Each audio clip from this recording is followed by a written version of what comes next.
it's been an ongoing quest for a kind of spirituality that would not put things like spirituality into a silo, into, say, a religious-based silo, but I wanted to have a kind of worldview that would bring spirituality, science, physics, biology, history, theology, approaches to justice, that somehow these would be thought of in integrative ways where knowledge of one contributes to knowledge of the other. Why knowledge matters.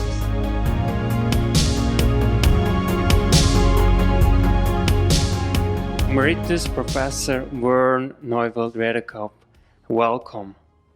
Thank you.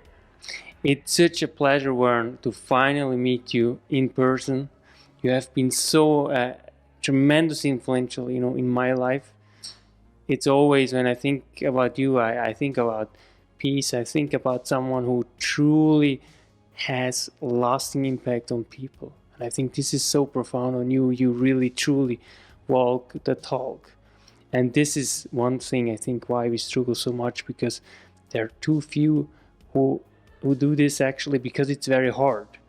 It's very hard to actually walk the talk. So really welcome, and thank you so much for taking the time, Vern. I don't want to make any great claims around this, but I'm grateful to you and what you've done in terms of trying to pick up on some ideas and advance them. And this shows how we need each other. We each play different roles, and I feel like I'm building on the shoulders of other great people who have come before. So we're in this human journey together, and I think we have to acknowledge everybody who's playing a role, and even acknowledge that right here, right now, we're on land of the Algonquin people, and they have learned from this land in a particular kind of way, and we're honored, I guess, to be here, and in a sense, carrying on what the first peoples here were doing. Yeah, and this is so interesting actually, because you also lived in Indigenous community in Manitoba, in Thompson, actually up north. And I now have the privilege to live in the Cree Nation of Nemska, really, and it's truly a privilege. And I'm so grateful to them, and to have and to live, to work, and really learn from their unique culture. And I think this is why Canada, to me, always is the best country, in the sense that you can literally travel the world. You can experience and meet human beings that are so different in their cultural way, but at the same time, you can meet them at a level that is so profound that I personally have never experienced before. So this is very profound, but it's also a very long journey. And today, really, we are here to talk about Awakening, your book, that really came out of a collaboration of different world-renowned, outstanding scientists like yourself.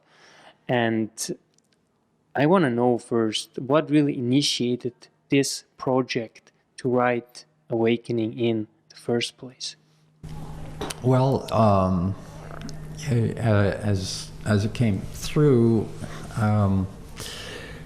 with what happened to me in 1970, having really hit bottom and really wondering if I wanted to live, I had this idea that the mindset that I had back then wasn't adequate, even from the point of view of theism, a belief in God, the kind of God that would be exclusivist, in the sense that it was presented to me, that wouldn't hold my attention. I couldn't believe in that kind of God any longer. And then, as I went on living, I found people who contributed something that I thought, yes, this rings true to me. And so from Michael Polanyi, there was this idea of tacit knowledge. Most of what we know we can't put into words, and out of our immersion at a tacit level of not even knowing what all we were experiencing, we learned to know something in a tacit way. Like examples he gives is, we can tell if somebody's happy or sad, but we can't really put into words exactly what it is, but we can tell, we know. So we have all this tacit knowledge, and out of that we can start making some things explicit. So that was a concept that really became part of how I look at the world. And then along the way, John W. Burton with his sense of human identity needs that are rooted in the core of who we are, that became an important concept to me. And then, of course, René Girard with his concept of mimetic desire and scapegoating, and then Rebecca Adams adding on the concept of loving mimesis, and then along came Stuart Kaufman with his sense of emergent creativity. And so it's been an ongoing quest for a kind of spirituality that would not put things like spirituality into a silo, into, say, a religious-based silo, but I wanted to have a kind of worldview that would bring spirituality, science, physics, biology, history, theology, approaches to justice, that somehow these would be thought of in integrative ways where knowledge of one contributes to knowledge of the other, and vice versa, so that we're not put, for me myself, to have a concept of spirituality that would not be siloed. And so I guess one thing I got out of my upbringing, you talk about walking the talk, but this was a value that I learned from my parents, that it was important to them, but taking it to another level, I've always wanted to try to come up with ideas and theories that I could live on, that I could base my life on what I was discovering. So when I went through a really difficult year in the year 2000, which I call my year from hell, part of what helped me through that were my own theories of human identity needs. And I realized how I had let my identity needs be met through an institution. And when that institution was taken away, it affected my identity more than it should, because I had allowed my identity to be tied up with that. Likewise, what we learn about getting your ego involved in things, it's a constant kind of discipline to say, okay, I don't want to let my ego, my identity needs satisfiers be too closely tied into any particular thing around me. And even the idea of trying to get recognition, there's a natural tendency to want to be getting that and feel thrilled when you get it, but you have to always at the same time be letting go of that and say, what's most important is the authentic relationships you have and showing care for the people who are closest to you. And this is really one of the aspects why I admire you so much. I can still remember Introduction to Conflict Studies here at St. Paul University, and how tremendously it impacted people, and how transforming it was, and how still people, you're always Mr. Conflict, really. You stand for this program in such a profound way. Now, what I wanted to ask you, did you have any concerns when you actually took on this project? Because it's very interdisciplinary and there are different scientists, and were there some moments where you had some doubts that something meaningful could come out? No, I don't think I ever had doubts that something would come out. I didn't know what would come out, and I didn't know how profoundly the process would shape my own thinking, and the other people who were involved in it would shape my own thinking. And I was delighted when, on the spot, people had insights through our mutual engagement. Like I remember Jamie Price, who's a Lonergan scholar, all of a sudden, through what was going on with us, said he had these new insights about Lonergan, about Bernard Lonergan, and I still remember, he made this chart on the whiteboard in the room we were using, and gave an explanation that came to him the night before, which then formed the basis of his chapter in the Awakening book. Actually, I remember he draws a very nice analogy with the scissor, actually. Yeah. What are you most proud of when it comes to the book Awakening?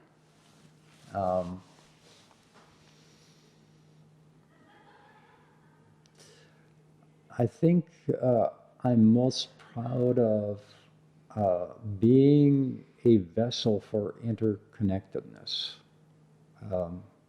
for people making connections, because in the process of the book emerging, I would read one person's essay and I could say, oh, this resonates with this other person. And so I would give different authors chapters of other authors so they could incorporate ideas. And so we have internal citations where people in their chapter will cite the chapters of other people, because of this matter of not wanting it to be siloed. So it's not just a book of individual chapters that were just written individually. It was a book of chapters that were written by scholars who were part of a joint project together. So a number of the chapters fairly deliberately riff off of Stuart Kaufman, because his presentation at this conference was really significant, and he was the originator of the concept of emergent creativity. But even in the riffing off, people do their own thing in terms of developing new ideas. And it's kind of neat that there are some Girardian scholars who also contribute. So I'm not so Girard, who is really important in my life, is not siloed off to the René Girard books, but there's also an engagement with Girard in some of these chapters. Did you personally anticipate that your work becomes so instrumental and important in the present and the future? You know, you never know when you're writing something whether it will have any significance, whether anybody will read it or whether it will make a difference, and even less so, figuring out what those differences might be. So I'm gratified, and I probably don't know very much of what impact it might have, because as an author you don't get feedback from many of the people who read your books, so you don't know. Yeah, that's true. I mean, it's also, obviously, you have to study it. It's very intense books, also from violence to blessings, let alone awakening, transforming. And you have to really engage and also to come up with some reasonable questions. And obviously, we are in a very fast paced world. So I can somehow a little bit sense, I think it must at times be a little bit frustrating as an author. Well, I guess what is frustrating, and even in the book that Gloria and I are writing right now, we have this profound sense of so many ideas being so so much interconnected. To understand any one of them, you almost have to understand all the others. And writing is linear in that, you know, there's a beginning and end, and there's a sequence to everything, and you almost wish that you could have a multi-dimensional medium that would do justice to the interconnections. The other really frustrating thing is that in order to come to terms with some key insights, I've had to develop some new words or use the words of others who are very deep thinking. So you talk about a fast-paced world. Well, in order to grasp some new concepts, it takes thought, study, and so on. And so the struggle is, how do you strike a balance between, in a sense, using the technical terms which are almost needed in order to really grasp a given concept, and at the same time avoid becoming too jargony or too using a language that seems so esoteric to people that it's a turn-off right at the beginning. And so I've been at different ends of this. So my book on the death penalty, for instance, the publisher who asked me to write it initially said they wanted something of about 100 pages that would be really, really simple to understand. And when my nephew saw a copy and started reading it, when he went to the bathroom actually, he started reading it and couldn't put it down. And he was in high school at the time, and he wasn't an academic type. He wasn't particularly outstanding in his studies, but he couldn't put it down. You know, so I felt, oh, well, that's quite something.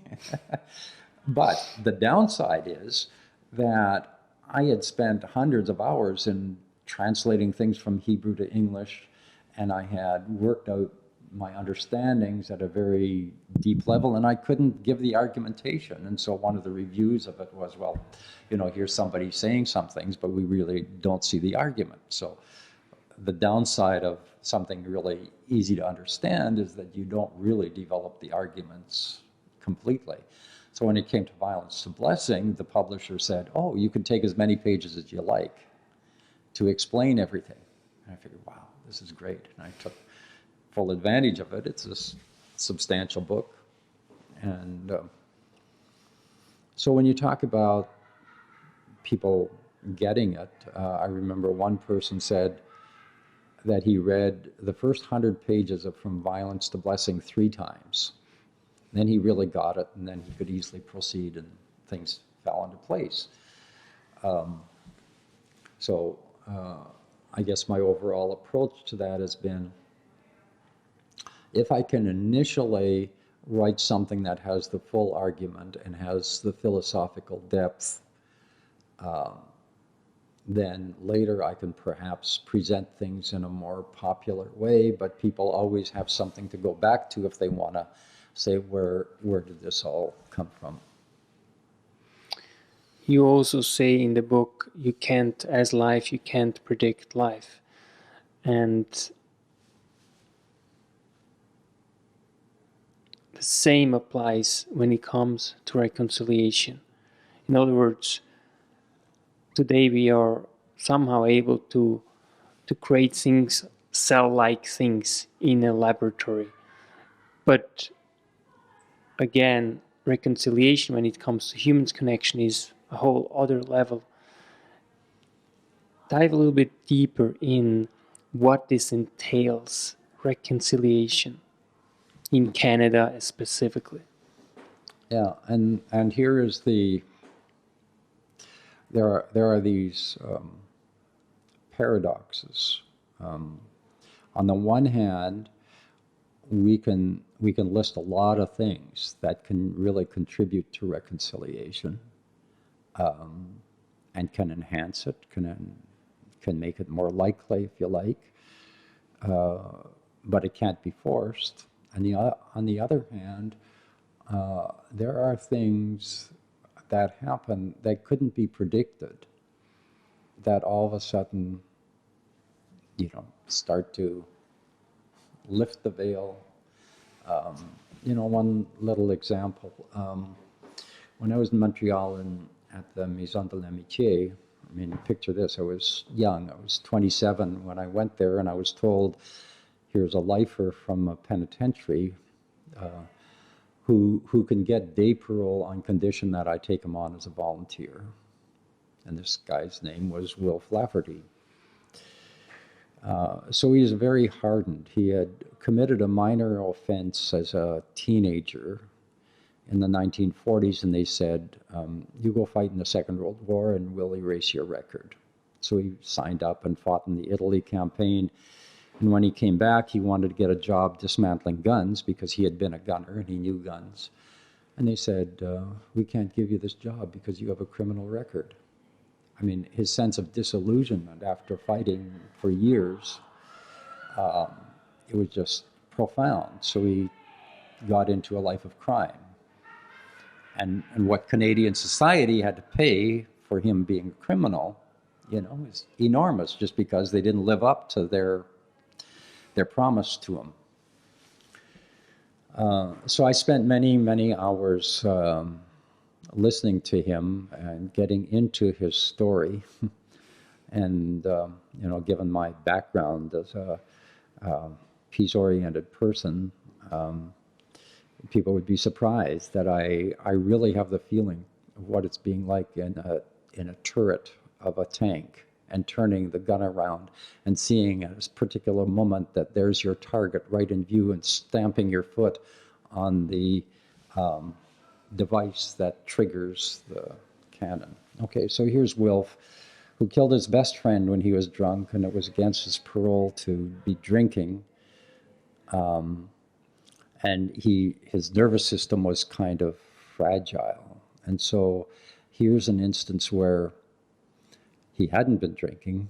What I did with him when he was drinking is another whole different story. But here's an instance. He hadn't been drinking, and he went to his day parole house on St. Hubert Street in Montreal, and went up the stairs and went in, and here were these two police officers who were going to arrest him because the people there had noticed he was a little jittery, but he hadn't been drinking, and so he figured, this is terrible. I wasn't drinking. Why on earth are they going to arrest me? And so he resisted.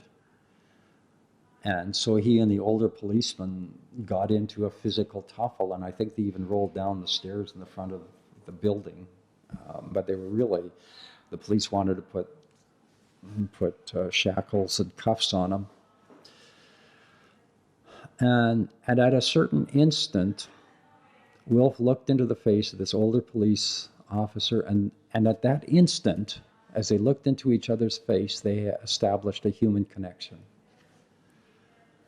And Wilf stopped fighting, stopped resisting, and the police officer said, "We'll not put shackles on you."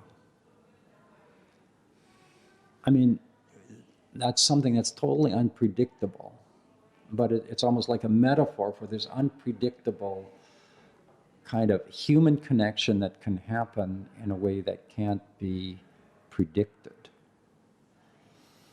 And so that's why there has to be this attentiveness always to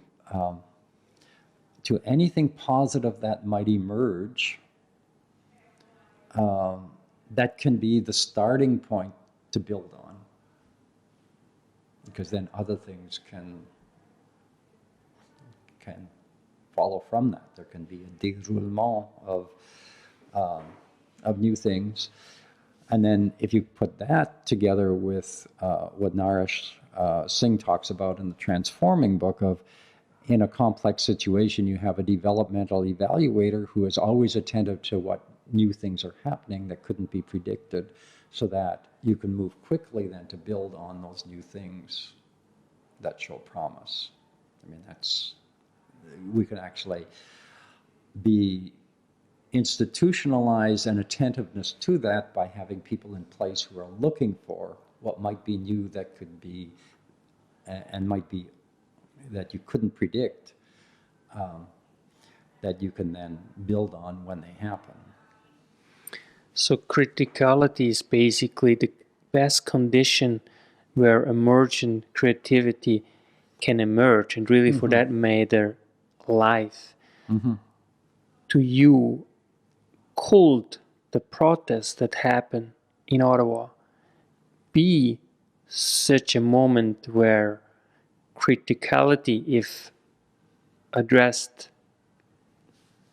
in a fruitful way, can be fostered, and actually that something can new emerge? Yeah.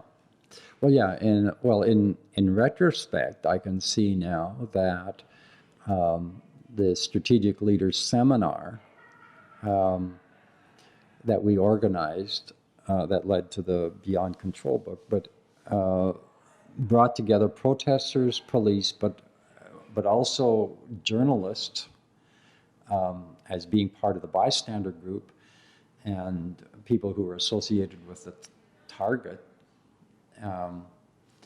And by bringing the diverse people together and giving them a positively centered kind of question, just allowing for new things to develop. So I didn't know all about criticality back then, but looking back, so what we did is we divided the group of roughly 20 people into small working groups, and we gave them a task.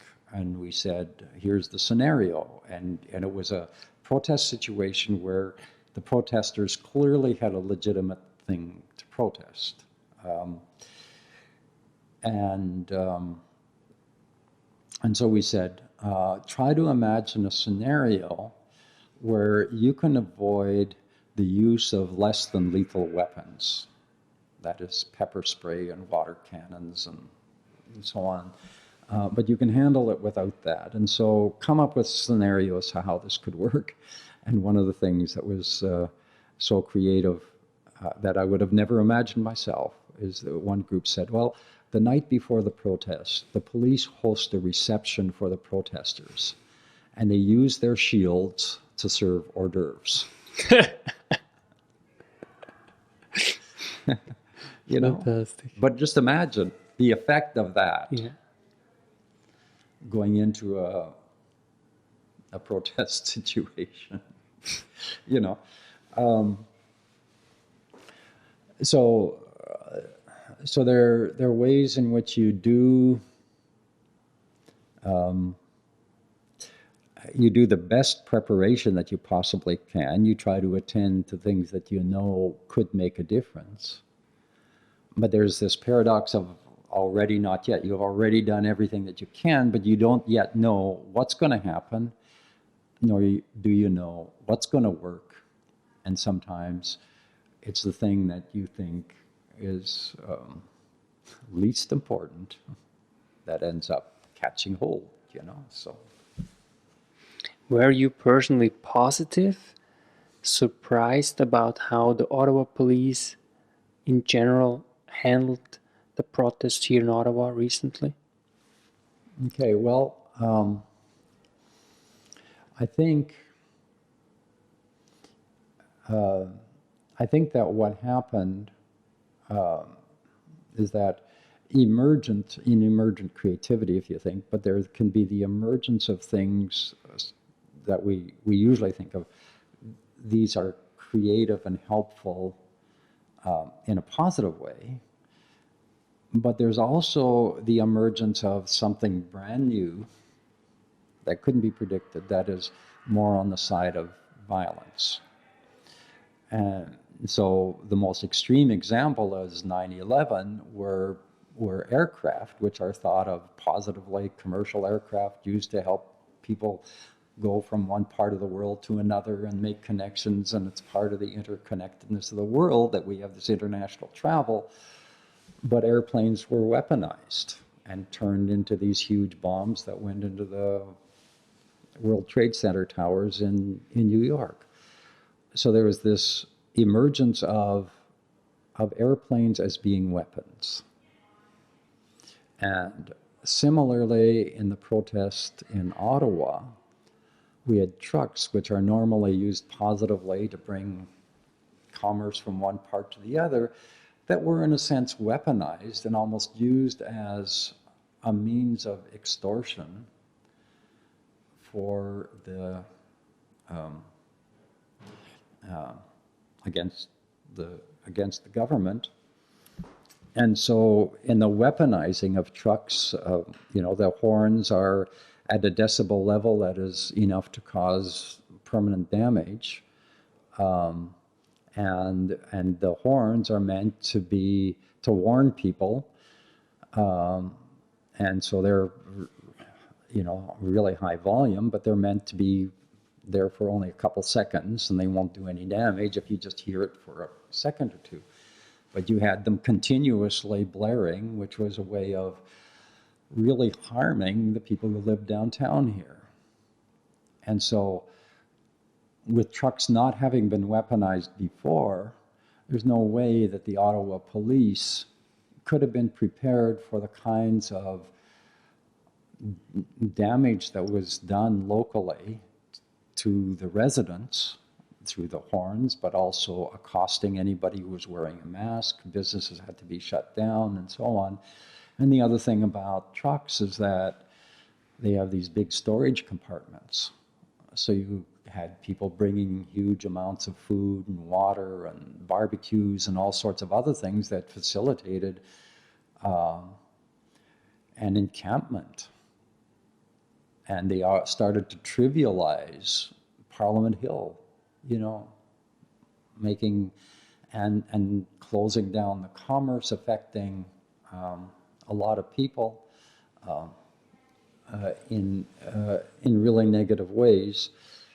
And they were talking about freedom in a way that didn't acknowledge any appreciation for the paradoxical situation in which personal freedom takes place in the context of community and the common good.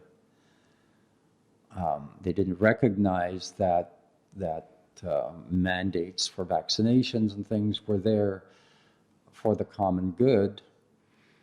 They didn't acknowledge that what they were doing in the name of freedom was severely restricting the freedom of the local people here and was detrimental to the common good. So when you ask about were the police not competent, they couldn't have been prepared for the degree of encroachment, for the long-standingness of the encroachment. And the other thing about trucks being covered, you never knew what was in those trucks. And some of the stuff on social media about the motivation of the protesters or where some of them were coming from could have led to the conclusion that some of them were prepared to be violent. A lot of them weren't. A lot of them just believed in the cause and were really basically good truck drivers and happened to think that this idea of freedom was important and caught on. So they're basically good, otherwise law-abiding citizens who didn't mean any harm or evil.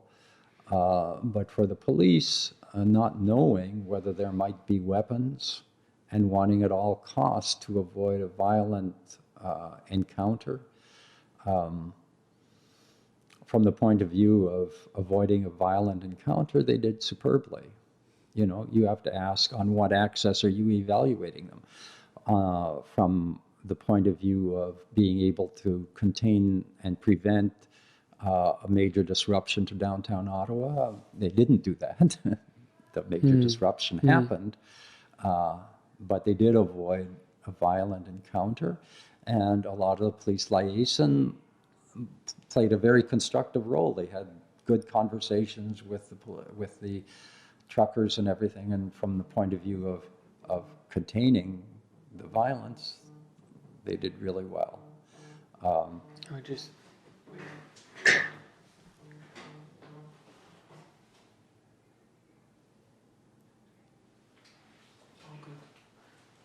Just keep going. Okay, so You know what? We will finish, and I would just ask you basically about the biggest. What is your biggest concern now, in general, when it comes to awakening? Because it is really a testimony that no matter the struggle, there is hope. When I read your book, Awakening. well, one of my biggest concerns has to do with the constellation, the coming together of the negative side of technology is that misinformation and lies can so easily be spread. So we have that phenomenon. The other is that we're living with the remnants of the empire meme, which has been going on for at least 6,000 years. So in Mesopotamia, you had the Sumerians were the first ones who thought in terms of empire that went beyond city-states and everything. You had the emergence of agriculture, which made a stable food supply, and so people could do a sustained kind of military exercise. And so you had the beginnings of empires with emperors as leaders who were in charge of gaining territory for their empires, for their own personal kingdoms, if you like. And this became part of the human consciousness, that people who were thought of as great were people who established big empires. And that it was a good thing to get bigger and bigger and control more and more and make other people subject to you. And empires were by definition brought about and maintained through violence. So colonialism was an empire-based phenomenon. And so the benefit of empires is that there were resources there to do a lot of artistic things, and so a lot of artists were commissioned by empires. So we have the music and the paintings today that might not have been possible without empire, but we also have the disempowerment and the systems and even the fields of violence that were introduced. And now we're at the stage where the wrong person with empire aspirations can do tremendous damage, because the empire of the past built up enough weapons that if the wrong person gets control and has this hypermimetic view of wanting to have a legacy of being great and extending empire. And so my big concern is, how can this empire meme be contained? And how can we as a civilization provide institutional means of reducing tyranny? And how can there be self-critical ways in which the most powerful can give up their power? And how can we get beyond a sense that that the power of weapons is the ultimate power, and what we really need to be the basis of who we are? Because if weapons become the basis of power and the wrong people get access to the weapons, which become more and more insidious, including the cyber-based weapons, then we're vulnerable. And so how can the forces of positive spirituality, gentle action, if you like, find a way of addressing all of that before it's too late, before too many people have to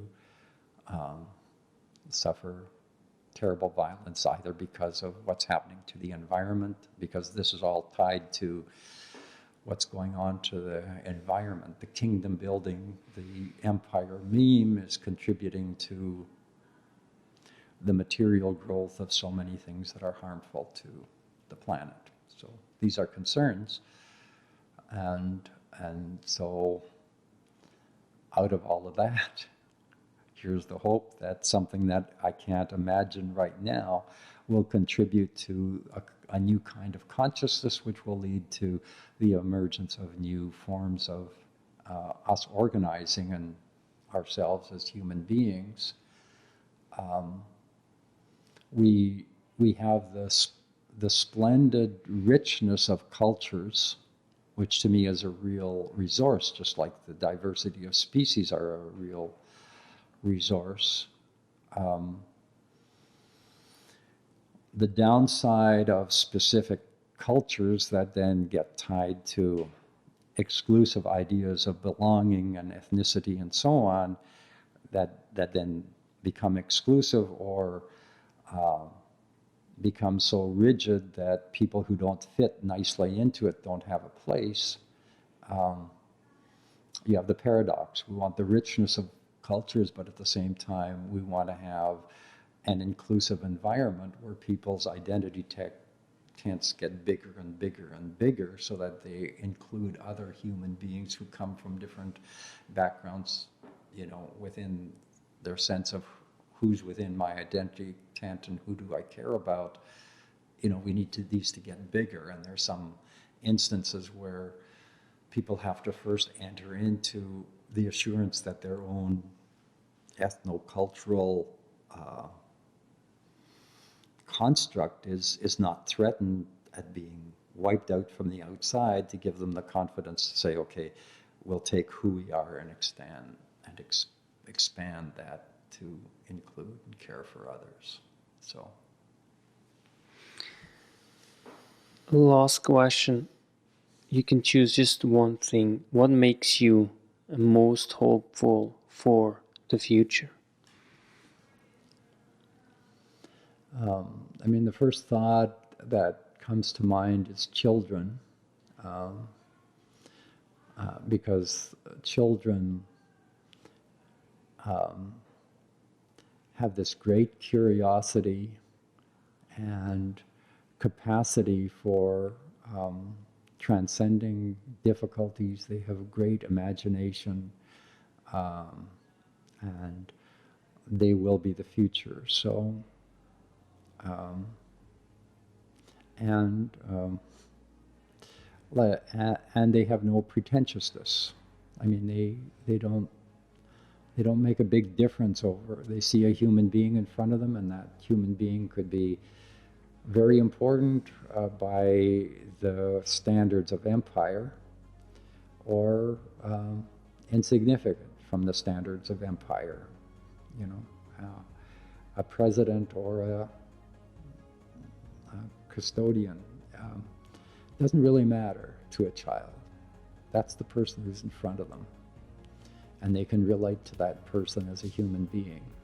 And you know, Jesus once said, if you don't become like children, you won't enter the Malkuta, what is translated kingdom of God, but you won't enter into that transcendent space of vision and empowerment and being able to do creative, life-giving things. You don't get there unless you become like a child. Very powerful. And Vern, thank you so much. It's truly a blessing to have you just in person. Thank you so much. Okay. Well, thank you so much for having me. It's special that somebody takes an interest in all of this. So. Vern Neufeld Redekop.